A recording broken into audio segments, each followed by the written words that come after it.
संदीपराव, तुम्ही आज जुन्नर पोलीस स्टेशनला आलात. काय नेमकी तक्रार तुमची आहे? काय घडलं? काल रात्री मी जुन्नरवरून माझ्या घरी जात असताना आपटाळे गावामध्ये तर सर्वप्रथम एका अज्ञात महिलेचा मला फोन आला. तर म्हटले का तुम्ही बातम्या करता, मग जुन्नरमध्ये गाया कापल्या जातात त्याच्या बातम्या तुम्ही का करत नाही? म्हटलो पोलिसांनी आम्हाला माहिती दिली तर आम्ही बातमी करू. तर ती बाई जरा एकेरी भाषेमध्ये बोलायला लागलं आणि आवाजाचं जरा खरखर झालं. ती भाषा थोडी दमदाटीची होती. तर म्हटलो असेल कोणाचा फोन वगैरे काय. नंतर मी घरी जात असताना गोगरेवाडी गावापाशी आले असता मला अक्षय बोराडे याच्या मोबाईल नंबरवर मला फोन आला. तर फोनवर आल्या आल्या काय रे लय माज आलाय का, आणि तू पत्रकार आहे ना, कर रेकॉर्डिंग. म्हटलं थांब जरा, म्हणलो मी रेकॉर्डिंग करतो, तू म्हणतोय तर रेकॉर्डिंग तुम्ही म्हणताय तर कर. तर त्याचं म्हणणं आहे का तुम्ही माझं बायकोची बातमी लावली, माझ्या पोराचा व्हिडिओ लावला. आता मला काही समजेनाच बाबा, आता पोराचा व्हिडिओ मी तर काही ताजा काय मला माहीत बी नाही त्याची काय झालं, बातमी तर काही केली नाही. म्हटलं कोणती बातमी, तो काही व्यवस्थित काय सांगत नव्हता. नंतर ते सांगायला लागला का, म्हटलं 3 वर्षापूर्वीची का, हां म्हणलं मग आता काय झालं त्याचं. नाही मग तुम्ही माहिती घेतली का वगैरे घेतली का. म्हटलो त्या विषयामध्ये असं होतं की त्याची जी पत्नी आहे रुपालींनी केला होता त्या अक्षय बोराडेच्या विरोधात गुन्हा दाखल. कौटुंबिक हिंसाचार, फसवणूक वगैरे बरीच कलमं होती. शिवाय त्याच्याविरुद्ध खंडणीचा गुन्हा दाखल झाला होता. एका व्यापाऱ्याकडे त्यांनी खंडणी मागितली होती. त्याच्यानंतर याचं लग्न झालं असताना सुद्धा एका बलात्काराचा गुन्हा यांनी केला होता. त्याचे बी विविध गुन्हे इथं दाखल झाले होते. तर पत्रकार आहे म्हणून पोलिसांनी आम्हाला सांगितलं का बातमी करा, प्रेस नोट दिली. आता पोलीस काय प्रेस नोट देणार, ते आपण बातमी करायची असते. तर आम्ही त्या पद्धतीने बातमी केली. त्याची जी पत्नी आहे रुपाली, ती जी तळेरान गावी राहते, म्हणजे आता राहते का नाही मला माहीत नाही, तिचं माहेर आहे.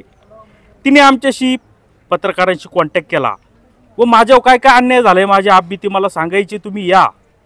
त्यासाठी तिने स्वतःहून बोलावलं. तर आम्हाला तिचं घरं माहीत नाही काहीच नाही. गेलो आम्ही तिथं. तर तिचे वडील आले आम्हाला न्यायला, आणि तिथं मी काय त्या बाईचा काय व्हिडिओ काढला नाही. मी आपला बाहेर होतो. 2-3 पत्रकार होते, त्यांनी व्हिडिओ वगैरे काढले, ते प्रसारित झाले, सगळं हे झालं. मग आता 3 वर्षापूर्वी जे घटना घडलेली आहे त्याचा मनामध्ये यांनी राग धरला आणि मला म्हणतो का तू माझं आयुष्य उद्ध्वस्त केलं वगैरे काय. तर माझे काही चूक नाही. पोलिसांनी जी बातमी दिली ती केलेली आहे, आणि आम्हाला कशाला तुमच्या घरगुती विषयामध्ये पाडायचं आहे ना. तुम्ही स्वतःहून बोलावता का अशी अक्षयच्या विरोधात. अक्षय कसा शिवभक्त असून लॉजो पुरीला नेतो, काय करतो, सगळे त्या मुलीने व्हिडिओ आम्हाला दाखवले होते.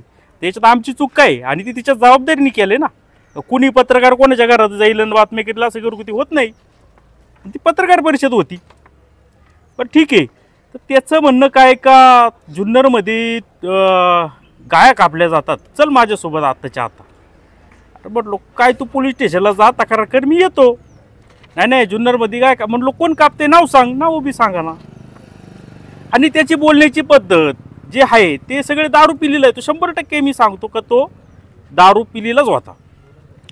आता तो विनाकारण घेणं न देण्याचे काही पण आरोप करायचा. किडनॅप विकले, आता मी कधी काही म्हटलोच नाही त्यांनी किडनॅप विकले. आणि विकले का काय मला काय माहिती ना, मी बोललोच नाही. विकल्या जर नसतील तर याला घाबरायची काय कारण आहे. तर इकडं खर्च झाला, तुम्ही माझ्या घरी नाही आले नवरात्रीला, आणि माझ्या घरी तुम्ही गणपतीला नाही आले. अरे बघ कशाला यायचं तुझ्या घरी गणपतीला ना. पण तो रुसलाय का, कारण बुवा रुसायचं, गणपतीला आलो नाही बुवा त्याच्या घरी म्हणून रुसलाय काय. वेगवेगळे विषय त्यांनी असे काढले आणि अश्लील अशा शिवीगाळ करायला सुरुवात केली. म्हटलो आता ठीक आहे ना, तू देतोय शिव्यात आणि तोच म्हणतोय माझा आवाज रेकॉर्ड करा आणि बातमी बनव तू.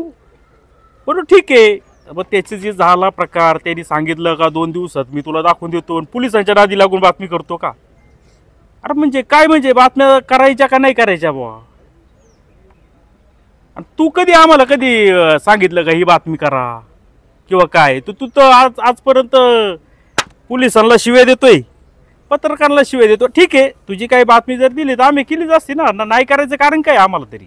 परंतु जाणीवपूर्वक जुना वगैरे त्याच्यावर जे गुन्हे दाखल झाले होते त्याचा राग मनामध्ये धरून आणि तो आता त्याची बायको आलेली आहे, चांगली गोष्ट आहे ना, तुम्ही एकत्र झाले आम्हाला आनंदच आहे. तू जर सांगितलं असतं तुम्ही दोघांनी का बुवा तो आता आमचं मिटले, आमच्यात नव्हतं जमत तेव्हा आम्ही केले एकमेकावर आरोप, ती बातमी बंद करा, ती केली असती ना, आम्हाला काय करायचं आहे बाबा तुमच्यामध्ये हे करून, आणि तुम्हीच दिली ना का आम्ही बळ आलो होतो तुमच्याकडे. तर तसं न करता दमदाटीची भाषा, उग्रीट भाषा वगैरे, आणि ते त्याची जी आहे खायचे दात दाखवायचे दात, हे खायचे दात त्यांनी दाखवले आणि तो सगळा व्हिडिओ त्यांनी सांगितलं म्हणून मी दाखवला, जसाच्या तसा दाखवला. आता मी इथं आलो, सरांना भेटलो का सर हा एक गुन्हेगारी, याच्यावर विविध गुन्हे आहेत, हाफ मर्डरचे गुन्हे आहेत, आर्मेटचे गुन्हे आहेत. यांनी तिकडे आळेपाट्याला एकाला अपहरण करून गाडीमध्ये मारलं होतं, चालत्या गाडीतून फेकून दिलं होतं. म्हणजे हा काही दिसतोय तसा नाही, हा दिसतोय हाडकुळा, परंतु हा एक क्रिमिनल आहे मोठा. हा बरोबर याचे तुम्ही जर नीट पाहिलं, मला काही गरज नाही, पण आता वेळ आली आणि मी काही त्याच्या पाठीमागे लागलो नाही. मला काय करायचं, तू तुझं काम करतोय, चांगलं काम करतोय, आमचं काय म्हणणं आहे. पण विनाकारण स्टंटबाजी करायचं, याला त्याला धाका ठेवायचं, काही ना काही चमकायसाठी एखाद्याला बदनामी करायची, याचे उद्योगच आहेत ना. त्या संदर्भात मी आलो होतो का काही करील ना. आता त्या काहीतरी काही महिन्यापूर्वी ते एक दुकानदार होता, त्याच्यावर हा चाकू घेऊन मारायला आला होता, वार केला काय झालं, त्याच्यावर गुन्हा दाखल झाला. म्हणजे हा येरवडा जेलला सतत पडीक असतोय, याच्या विरुद्ध कारवाया चालू आहेत, तरी पण याला काही कायद्याचा धाक नाही आहे. हा उद्या काही करेल ना. आम्ही पत्रकारिता करताना इकडे तिकडे फिरतोय, हा येईल आमच्या अंगावर गाडी घालील, चाकू मारील, करायचं काय ना. आणि चुकीचं काय केले आणि काय तुझ्या विरोधात बातम्या केल्यात दाखवून दे. 3 वर्ष झाले, काय तुझ्या विरोधात बातम्या केल्या दाखवून दे ना, एकतरी बातमी तुझ्या विरोधात केली, कारण काय करायचं आम्हाला, तुझ्या भरपूर बातम्या आहेत. मग अशा पद्धतीचं तो हे करतोय. त्यामुळे आम्ही पोलीस निरीक्षक किरण अवचर साहेब त्यांना भेटलो आणि त्यांना सांगितलं का बाबा साहेब असं असं झालं आहे, तुम्ही हे बघा, हे रेकॉर्डिंग आहे, हे पुरावा आहे. साहेबांनी दखल घेतलेली आहे आणि गुन्हा त्याच्यावर दाखल केलेला आहे. एक अननोन महिला आहे, आता कोण बाई आहे ती काय मला माहीत नाही, बोचरे का काहीतरी ट्रूकॉलरला दिसतंय, विजय बोचरे का काय, पण ती बाई बोलत होती आणि हा अक्षय बोराडे बोलत होता. या दोघांना गुन्हे दाखल झाले आहेत. माझी पोलीस प्रशासनाला हात जोडून विनंती आहे का साहेब, हा जो आहे क्रिमिनल, याला त्वरित पकडा आणि याला योग्य ते शासन करा. काय याला फरकच पडत नाही जेलमध्ये गेला काय, असं काहीतरी एक त्याला धडा शिकवा. कारण की मला असं वाटतंय का बाहेर जाऊ का नाही आता, कारण की मगाशी असं कळलं का त्याचे काहीतरी साथीदार इकडे टेळणी करीत होते, काय चाललंय काय चाललंय. जर उद्या काही झालं तर याला जबाबदार कोण आहे. SP साहेबांनी याची दखल घ्यावी, याचं जरा हे बघा सगळं काय चाललंय. फक्त शिवभक्ताचा आव आणायचा, सतत शिवाजी महाराजांचं नाव घ्यायचं, लोकांना हे करायचं, भावनिक करायचं. ठीक आहे, तर त्या निमित्तानं मी ही दाखल करायला आलो होतो आणि पोलिसांनी माझी तक्रार नोंदवून घेतली, त्यावर मी पोलिसांचा आभार व्यक्त करतो. कुठला गुन्हा दाखल झाला? आता याच्यामध्ये याच्याविरुद्ध जो भारतीय न्याय संहितेचं कलम 351चं एक आहे आणि भारतीय न्याय संहितेचं कलम 351(4) हे 2 कलम ही दाखल आहेत. अक्षय बोराडे आणि एक अज्ञात महिला आहे, या दोघांच्या विरोधात दाखल आहेत. पोलीस म्हटले आम्ही योग्य ती कायदेशीर कारवाई आता करत आहोत. अक्षय बोराडे यांच्यापासून तुमच्या जीविताला धोका अशी भीती वाटते? हा मग तेच आहे ना. आता मग काय, आता हे आलोय कशा झाला धोका आहे म्हणून तर आपण पोलीस स्टेशनकडे आलोय. साहेब हे याला एक जनावर आहे, हे वेडं झालेलं आहे, पिसळलेलं. याला तुम्ही कुठंतरी ह्या काय सार्वजनिक ठिकाणी हा फिरण्याच्या लायकीचं नाही, याला पिंजऱ्यामध्येच ठेवलं पाहिजे, नाही तर कुणाला चावल.